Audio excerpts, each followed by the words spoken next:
Assalamualaikum warahmatullahi wabarakatuh. Perkenalkan, nama saya Eka Amalia Lestari dengan NIM 230301020018, Prodi Akuntansi. Untuk memenuhi tugas mata kuliah perpajakan 2, di sini saya akan menjelaskan tentang Bapenda dari Kabupaten Bogor. Langsung saja kita ke materi ya. Dimulai dari Bapenda itu apa sih? Bapenda merupakan singkatan dari Badan Pendapatan Daerah. Bapenda Kabupaten Bogor adalah penyelenggaraan penerima pendapatan asli daerah. Tugas Bapenda Kabupaten Bogor meliputi pengelolaan pajak daerah, BPHTB, dan pelayanan online seperti ESPPT. Tentang Bapenda Kabupaten Bogor, profilnya berdasarkan Peraturan Bupati Nomor 26 Tahun 2022 tentang kedudukan, susunan organisasi, tugas dan fungsi, serta tata kerja Badan Pengelolaan Pendapatan Daerah. Badan merupakan unsur penunjang urusan pemerintahan yang melaksanakan fungsi penunjang keuangan di bidang pendapatan daerah. Dipimpin oleh seorang kepala badan yang berkedudukan di bawah dan bertanggung jawab kepada Bupati melalui sekretaris daerah.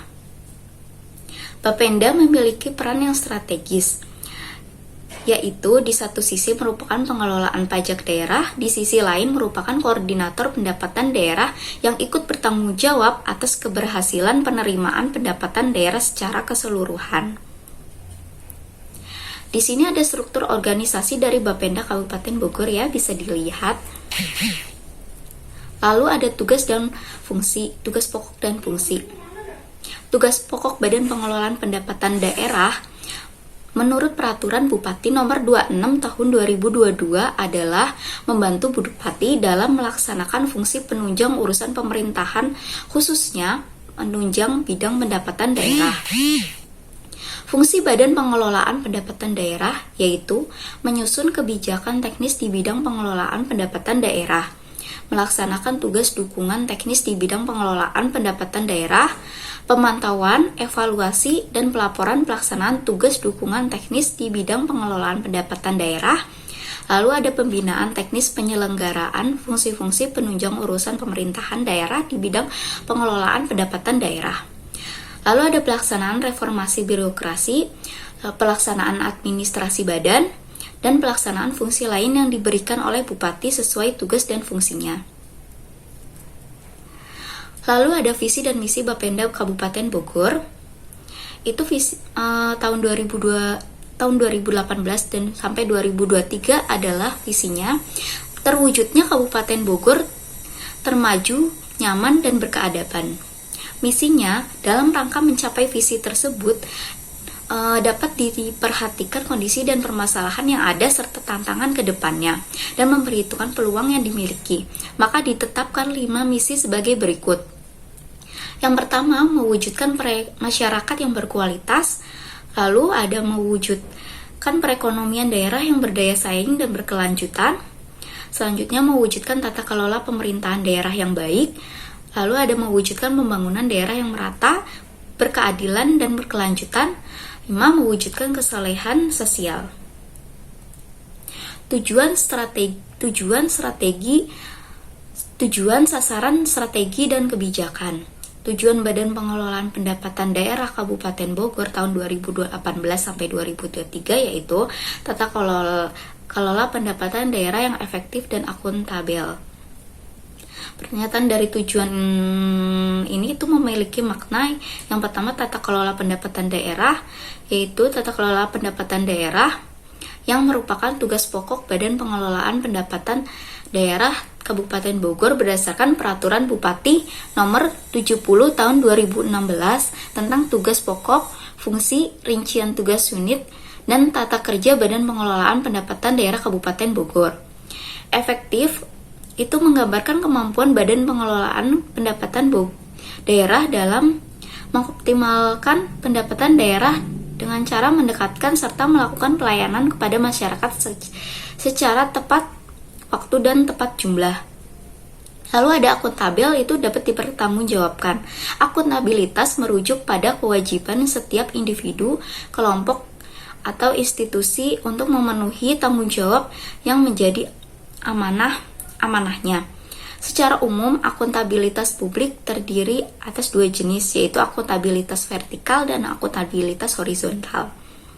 Akuntabilitas vertikal adalah mempertanggungjawabkan kepada otoritas yang lebih tinggi, sedangkan akuntabilitas horizontal adalah pertanggungjawaban kepada masyarakat. Karena penyelenggaraan pemerintah harus dapat dipertanggungjawabkan serta roda organisasi senantiasa berada dalam koridor perundang-undangan dan bermuara pada tercapainya target kinerja organisasi yang telah direncanakan. Lalu sasaran Badan Pengelolaan Pendapatan Daerah Kabupaten Bogor tahun 2021 sampai 2023 yaitu sebagai berikut. Yang pertama, tata kelola pendapatan asli daerah yang efektif. Tata cara pengelolaan pendapatan asli daerah merupakan salah satu tugas pokok Badan Pengelolaan Pendapatan Daerah Kabupaten Bogor berdasarkan Peraturan Bupati Nomor 97 Tahun 2020 tentang kedudukan, susunan organisasi, tugas dan fungsi, serta tata kerja Badan Pengelolaan Pendapatan Daerah Kabupaten Bogor dengan indikator sasaran sebagai berikut. Yang pertama, presentasi PAD terhadap pendapatan daerah, yaitu bisa ditetapkan dengan rumus sebagai berikut. Rasio PAD sama dengan total PAD dibagi total pendapatan daerah dikali 100%. Lalu ada presentasi pajak daerah terhadap pendapatan asli daerah, yaitu dengan rumus presentasi pajak daerah terhadap PAD sama dengan total pajak daerah dibagi total PAD dikali 100%. Strategi. Rumusan strategi Badan Pengelolaan Pendapatan Daerah Kabupaten Bogor tahun 2018 hingga 2023 yaitu yang pertama, strategi optimalisasi perencanaan target berdasarkan potensi pendapatan asli daerah. Yang kedua, strategi optimalisasi pengelolaan pendapatan asli daerah. Yang ketiga, strategi optimalisasi pengelolaan pajak daerah. Yang keempat, strategi optimalisasi pengelolaan pajak daerah di wilayah kerja UPT pajak daerah kelas A. Kebijakan. Arah kebijakan Badan Pengelolaan Pendapatan Daerah Kabupaten Bogor tahun 2018 sampai 2023 yaitu sebagai berikut. Yang pertama, mengoptimalkan penggalian potensi pendapatan asli daerah sebagai sumber pendapatan daerah. Yang kedua, meningkatkan pelayanan pendapatan asli daerah, mengoptimalkan penagihan piutang pajak daerah dan retribusi daerah dalam upaya mempercepat penerimaan pendapatan daerah. Yang keempat, mengoptimalisasi pengendalian dan evaluasi pendapatan daerah. Yang kelima, meningkatkan pemahaman masyarakat, wajib pajak dan stakeholder lainnya dalam upaya peningkatan pendapatan daerah. Program dan kegiatan. Yang pertama, penyuluhan dan sosialisasi. Mengadakan kegiatan penyuluhan dan sosialisasi mengenai perpajakan bagi masyarakat dan wajib pajak untuk meningkatkan kesadaran dan pemahaman mereka. Yang kedua, optimalisasi pendapatan. Melakukan upaya untuk meningkatkan pendapatan melalui pengelolaan pendapatan daerah yang efektif dan efisien serta menegakkan peraturan perpajakan yang ketat. Yang ketiga, meningkatkan pelayanan, yaitu menerapkan pelayanan publik yang ramah, cepat, dan akurat dalam hal pengelolaan pajak daerah dan BPHTB. Di sini ada gambar dari Bapenda Kabupaten Bogor ya. Lalu di sini bisa cek PBB P2 itu juga di sini. Lalu pelayanan Bapenda Kabupaten Bogor. Yang pertama itu ada aplikasi antrean online Bapenda yang memiliki fitur yang memudahkan wajib pajak dalam kegiatan pembayaran pajak khususnya dalam mengambil antrean. Berikut fitur yang dapat digunakan oleh pengguna ya. Dari gambar tersebut memperlihatkan alur antrean dalam aplikasi antrean online di mana pengguna harus melalui 3 tahap yaitu pengisian data diri, pengisian form aplikasi, sampai akhirnya mendapatkan tiket antrian. Lalu gambar selanjutnya itu memperlihatkan tahap di mana wajib pajak diharuskan mengisi pilihan kantor layanan, tanggal, dan sesi kunjungan serta pilihan layanan yang diperlukan. Untuk mencegah salah input setelah itu akan muncul layar konfirmasi agar pengguna dapat melakukan cek ulang untuk data yang telah dimasukkan sebelumnya. Lalu gambar yang ketiga ini memperlihatkan tahap terakhir di mana pengguna mendapatkan tiket antrian yang dapat dibawa ke tempat layanan tujuan. Untuk memudahkan dalam menginput tiket dilengkapi dengan barcode yang sudah digenerate oleh aplikasi. Lalu yang kedua adalah registrasi ESPPT online atau PBB online. Yang pertama kita bisa buka laman Bapenda Kabupaten Bogor ya. Lalu yang kedua, setelah muncul pada halaman utama Bapenda, klik yang ESPPT online atau PBB online. Seperti di gambar. Lalu ketiga, setelah klik, itu Anda harus mengisi biodata pada kolom kotak yang sudah tersedia di sebelah kiri. Lalu keempat, setelah mengisi biodata dengan benar, Anda harus mengisi password dan mengupload KTP Anda yang telah di-scan. Setelah selesai mengupload, maka Anda dapat submit pada kolom yang sudah ditanda panah. Lalu panduan online-nya, login ID ESPPT online itu yang pertama. Setelah selesai registrasi, Anda sudah mempunyai nick dan kata sandi. Maka Anda dapat klik kolom ESPPT online, kemudian Anda klik bertuliskan login PBB online. Lalu kedua, masukkan nick dan kata sandi yang sudah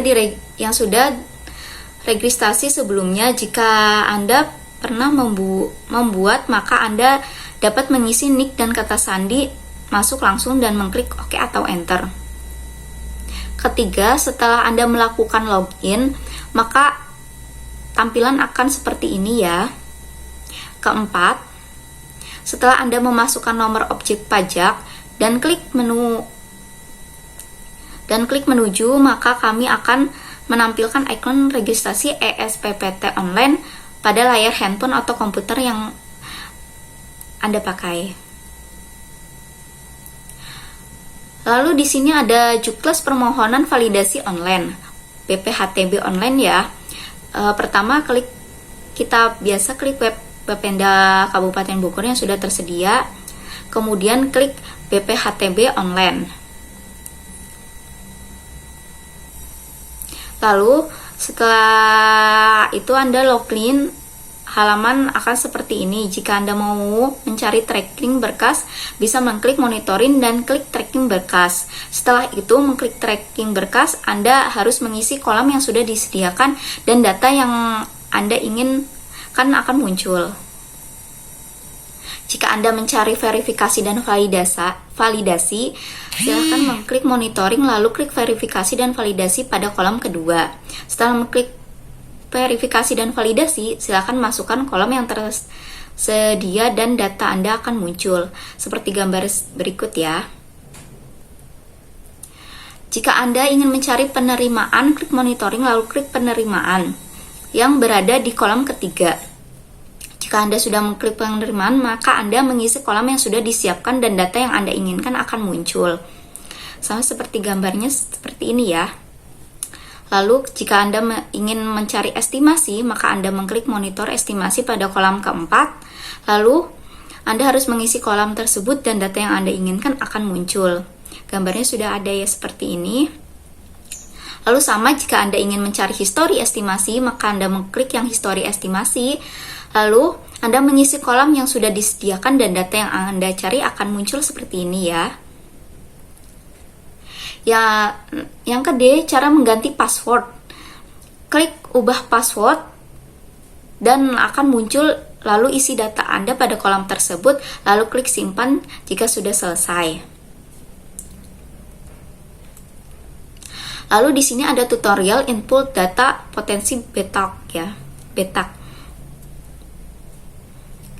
Anda harus masuk ke web Bapenda Kabupaten Bogor. Lalu Anda pilih yang ESPTPD. Lalu Anda login akun yang sudah tersedia. Berikut tampilan berandanya akan seperti ini. Lalu klik menu pendataan. Setelah itu Anda dapat klik menu potensi agar dapat melakukan input data potensi sesuai dengan jenis usaha. Tampilan penggunaan dilihat adalah beberapa fitur data potensi dari beberapa jenis usaha yang berbeda. Pengguna dapat memilih menu tambah jika ingin input data potensi, menu edit jika pengguna ingin mengubah data yang telah diinput, menu hapus jika pengguna ingin menghapusnya. Lalu ini ada gambarnya ya, fitur yang tersedia pada tampilan data potensi. Berikut adalah tampilan ketika memilih menu tambah, pilih jenis usaha, kemudian klik menu yang tanda tanya ya. Setelah klik menu yang tanda tanya itu, maka akan muncul tampilan seperti berikut. Seperti di atas ini ya, yang gambar kedua, fitur tersebut berfungsi pengguna untuk mencari berdasarkan NOPD, NPWPD, atau pemilik usaha, contohnya Hotel Betak. Setelah itu klik tombol pilih dan simpan. Ini fitur pencarian nama usaha ya. Setelah proses input selesai, maka data pengguna akan muncul seperti ini. Silahkan klik menu edit untuk input data untuk merubah status. Maka saat pengguna memilih menu edit, maka akan muncul tampilan seperti berikut berdasarkan jenis usaha yang dipilih. Nah, ini ada jenis usaha perhotelan, lalu jenis usaha hiburan, jenis usaha pemanfaatan tanah air, terus jenis usaha reklame. Lalu ada tampilan jenis usaha restoran, tampilan jenis usaha pajak penerangan jalan, lalu ada tampilan jenis usaha parkir. Lalu ada yang terakhir tampilan jenis usaha mineral, bukan logam dan batuan ya. Lalu yang gambar kedua ini, apabila pengguna ingin melihat laporan tiap jenis usaha, maka pengguna dapat memilih menu pendataan lalu pilih laporan. Gambarnya seperti ini ya, fiturnya. Lalu silakan pilih periode waktu yang diinginkan, usaha, kategori, kecamatan, dan kelurahan agar dapat melihat laporan secara rinci, lalu pilih tombol lihat laporan. Setelah klik tombol lihat laporan, maka file secara otomatis akan terdownload dan akan muncul tampilan seperti berikut. Ini adalah tampilan laporan data potensi ya, seperti ini. Udah banyak datanya. Lalu selanjutnya ada kemitraan dengan instalasi terkait. Yang pertama, pemerintahan daerah. Membentuk kemitraan yang erat dengan pemerintahan daerah untuk mendukung program pembangunan yang terkait dengan pendapatan daerah. Yang kedua, badan keuangan daerah. Bekerja sama dengan badan keuangan daerah dan pengelolaan pendapatan daerah dan pembuatan kebijakan perpajakan. Lalu ada masyarakat yang ketiga, melibatkan masyarakat dalam proses perpajakan dan memberikan informasi yang mudah dipahami untuk meningkatkan kesadaran mereka tentang kewajiban perpajakan. Yang keempat, ada pihak swasta, yaitu membangun kerjasama dengan pihak swasta untuk meningkatkan efisiensi dalam pengelolaan pendapatan daerah. Baik, demikian yang bisa saya sampaikan. Kurang lebihnya saya mohon maaf. Atas perhatiannya saya ucapkan terima kasih. Wassalamualaikum warahmatullahi wabarakatuh.